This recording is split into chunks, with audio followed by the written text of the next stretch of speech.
Five star হোটেলে গেছিলাম। হ্যাঁ ডেজার্ট স্টেশন এইটা কি সুন্দর দেখছেন। ডেজার্ট স্টেশনে বুফে লাগাইনি কত রকমের মিষ্টি, কেক, বিভিন্ন রকমের ফুডস আইটেম, ভালোই লাগে দেখতে।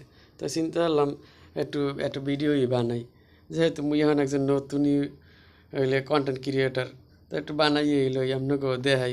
এনে সুন্দর সুন্দর বল দেখছেন, ফলের ট্রেটা কি সুন্দর সাজাইছে, বিভিন্ন রকমের এককালে ফল টল দিয়ে সাজাইছে এককালে ভালোই। আর এইটার মধ্যে দিয়েছে কেক, কত সুন্দর সুন্দর কেক দেখছেন, দেখতে কিন্তু দেখছেন ভালোই লাগে। এবারে এই বড় বড় রসগোল্লা, মিষ্টি, এ মোর এককালে চোখ জুড়িনের মতন, কারণ বুফে সাজানি থাকে, আর বুফে সাজানি দেখতে কিন্তু এককালে ভালোই লাগে। কারণ ফাইভ স্টার হোটেল তো এটা যেমন তেমন না, এনে বুফে একটু স্ট্যান্ডার্ড কোয়ালিটিতে একটু হাজায় টাজায়। তা হাজানিটা ভালো লাগছে দেখে মুই একটু ভিডিও টিডিও বানাইছি। ভিডিওটা কেমন হয়েছে আপনারা জানাইয়েন, আর বেশি বেশি লাইক কমেন্ট শেয়ার করেন, আর সবাই ভালো থাকেন।